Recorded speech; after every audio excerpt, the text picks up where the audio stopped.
everyone, welcome back to my channel. As you all know, this is Manvi here. So welcome back to our brand new video. In this video I'm going to share my experience. तो देखो, आज था मेरा हिंदी का exam और मैं अभी exam देकर आ चुकी हूँ।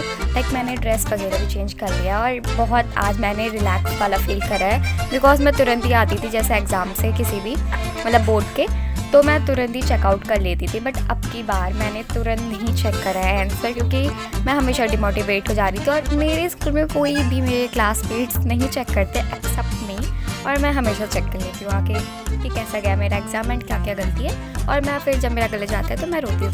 सो अब मैं बता रही हूँ कि मेरा हिंदी का एग्ज़ाम कैसा गया। So without any further delay, let's begin to start. So yes guys, I got set number 3 जिसका कोड था 3/6/3। तो देखो ये मैं बता रही हूँ कि मुझे पेपर पहले कैसा लगा हिंदी का। तो as compare to my pre board and half yearly board exam का पेपर काफ़ी हद तक ईजी था। पैसे तो भाई साहब, जितना हम लोग को डराया गया था कि पैसे बहुत डिफ़िकल्ट आते हैं, और जितना प्री बोर्ड और ये सब में था हमारे स्कूल एग्ज़ाम में, उससे काफ़ी ईजी आया था हमारा पैसेज बोर्ड एग्ज़ाम का। टू बी ऑनेस्ट, ये चीज़ मजाक में मैं नहीं कह रही, इसको बोर्ड एग्ज़ाम को बहुत ज़्यादा ओवर हाइप कर दिया गया था स्कूल के द्वारा, बट ऐसा कुछ भी नहीं था। सो यस गाइस, देखो अब मैंने कैसे अटैम्प्ट करा था अपने सारे क्वेश्चंस। तो मैंने सारा क्वेश्चन सीरीज़ वाइज स्टार्ट करा था। जो भी सेक्शन पहले था मैंने वही करा था। और ऐसा होता है कि सब लोग बोलते हैं कि पहले लिटरेचर कर लो या कोई राइटिंग सेक्शन वगैरह कर लो, ऐसा कुछ भी नहीं है। मैंने तुम्हारा जहाँ से बैठता है तुम वहाँ से कर लो, और मेरा तो यही से था। तो मैंने स्टार्ट करा कि मुझे एक सीरीज़ वाइज में ही करनी थी। तो मैंने सबसे पहले तो पैसेज करा था 15 मिनट जो स्टार्टिंग के मिले थे, मेरा दोनों पैसेज उसमें हो गया था। और फिर जब लिखने का चांस आया था तो मैंने जल्दी जल्दी लिख लिया था। और मैंने जो राइटिंग वाला सेक्शन होता है पैसेज में जो 2 क्वेश्चन लास्ट के राइटिंग वाले में आता है, मैंने वो उसका जगह सिर्फ छोड़ दिया था कि मैं उसे लास्ट में करूँगी, और मैंने लास्ट में उसको अटैम्प्ट करा था। ये मेरे लिए अलग था, बट सबके लिए अलग होगा, बट मेरे लिए ऐसा ही था कि मैं ऐसे ही करती हूँ। जो भी टिक वाइक वाला ऑप्शन होता है मैं वो कर लेती हूँ, फिर पैसेज के जो राइटिंग वाले होते हैं वो लास्ट टाइम पे करती हूँ। And now let's talk about section number 2, जो कि गद्य खा और व्याकरण वाला सेक्शन है। तो देखो, मुझे जो भी डर लग रहा है वो यहीं पे लग रहा है। उतना ज़्यादा ये ईजी भी नहीं था बहुत ज़्यादा, अच्छा तुम कह सकते हो, बहुत ज़्यादा हार्ड भी नहीं था, ये भी मॉडरेट था। बट इसमें हमारे स्कूल में जो भी अभी तक आया था, जो भी एग्ज़ाम्स हुए थे, जितने भी सैम्पल पेपर्स वगैरह थे, उसमें ऑप्शंस दिए गए थे, बट इसमें ऑप्शंस नहीं दिए गए थे। अभी तक जितना भी बोर्ड एग्ज़ाम हो रहा था हिंदी का, स्टार्टिंग टू एंडिंग सब में मिलते थे हमें ऑब्जेक्टिव, बट इसमें सब्जेक्टिव में कन्वर्ट कर दिया गया था। देखो पहले तो जो सैम्पल पेपर रिलीज़ करा था CBSE ने 5 सितंबर को, उसमें नहीं था। तो वहाँ पे तो सबको डाउट हुआ था कि क्या पता नहीं हो सकता है, बट इन रियल नहीं था। और ये भी थोड़ा सा मुझे डिफ़िकल्ट लगता है कहीं ना कहीं।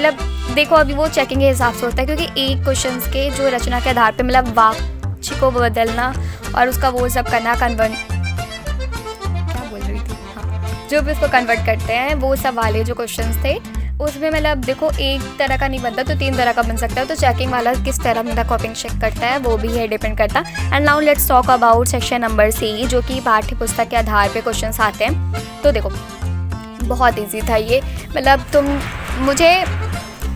मुझे इसका पैसेज पढ़ने का नहीं मन कर रहा था, क्योंकि मुझे पता था कि अगर मैं क्वेश्चन ऐसे पढ़ती हूँ तो मुझे आंसर पता चल जाएगा। और मैंने ऐसा ही करा, मैंने डायरेक्ट क्वेश्चन अटैम्प्ट करे थे विदाउट रीडिंग द पैसेज, और इसमें मेरा काफ़ी सही तक काफ़ी हद तक सही गया। और मेरा बस ये एक क्वेश्चन फंस रहा है जो कि मुझे लगता है गलत जाएगा, और उसमें 9th वाले क्वेश्चन में मेरा एक और क्वेश्चन फंसा है।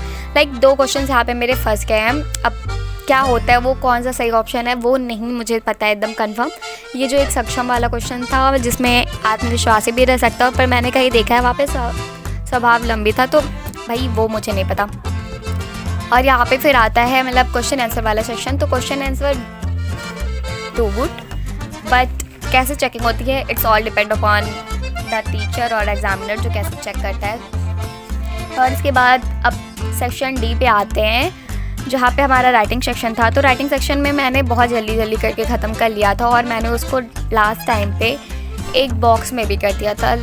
ये वाला चीज़ मेरे सर ने पर्सनली बताया था कि तुम लोग को अगर तुम लोग राइटिंग सेक्शन में कोई लेटर लिखते हो तो किनारे किनारे बॉर्डरिंग कर दो, उससे बहुत प्यारा लगता है। और मैंने ऐसा करा भी था, और मैंने यहाँ पे पहली बार का यूज़ करा था, वो भी ब्लैक इसका। लाइक मैं अभी तक पूरा का पूरा ब्लू करते आई थी, बट इसमें मैंने ब्लैक यूज़ करा है। आई डोंट नो कि क्या इंप्रेशन पड़ता है उसके ऊपर, बट मुझे ना ब्लू, मैंने पहले तो यूज़ ब्लू ही करा था, बट मुझे अपनी कॉपी बहुत ज़्यादा ब्लू सी लग रही थी भाई, पूरी कॉपी ब्लू थी। और पेंसिल से अंडरलाइन वगैरह करने के बाद भी, लाइनिंग वगैरह करने के बाद भी मुझे अच्छी नहीं लग रही थी। दैट्स वाई मैंने यहाँ पे यूज़ कर लिया था ब्लैक से, उसके लिए काफ़ी अच्छा लग रहा था। पर अब उसके ऊपर क्या इंप्रेशन पड़ता है, वो मेरा नंबर काटता है या देता है, अब वो तो वही जाने।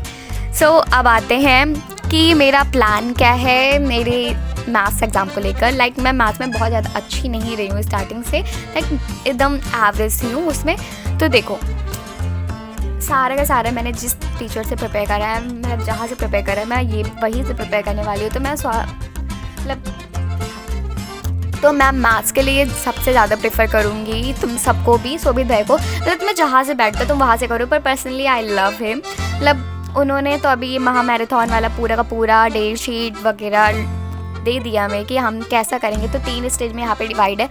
1 ऑफ मार्च टू 6 मार्च हमारा तो पहले मतलब सारा रिवीजन होगा सारे चैप्टर्स के, with GDP square questions. Like वो एक गैप्स डे प्रैक्टिस पेपर वाले क्वेश्चंस रहेंगे, तो उसको हमें करना है। और उसका सुबह जो 10 बजे का सेशन होगा वहाँ पे डिस्कस करा जाएगा। एंड उसके बाद हमारा ये जो बीच में 2-3 दिन का गैप है, उसमें हमारा रिवीजन होगा once again with most important question. और 4 बजे की मैराथन, वो तो तुमको भी पता है, वो सबसे ज़्यादा हेल्पफुल रही है।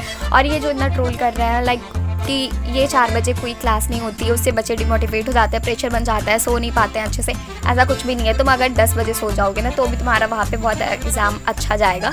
4 बजे तुम उठ के दे सकते हो और बहुत ज़्यादा तुम मोटिवेट फील करने लग जाते हो। तो वो मुझे तो ऐसा लगता है कि वो मेरा कॉन्फिडेंस बूस्ट करने वाला है और ना कि कम करने वाला। सो मेरा यही था। और तुम बताना तुम्हारा कैसा गया exam, and I hope you guys love this video. आज मैं थोड़ा सा बैकग्राउंड चेंज कर रही हूँ क्योंकि वहाँ पे बहुत ज़्यादा आवाज़ आती है, और आज मैंने थोड़ा सा इससे यूज़ करा और इसको अब मैं ट्रांसफ़र कर दूँगी। So yes guys, this is for today. अब मिलते हैं कभी और, तब तक के लिए take care, bye bye, love you all.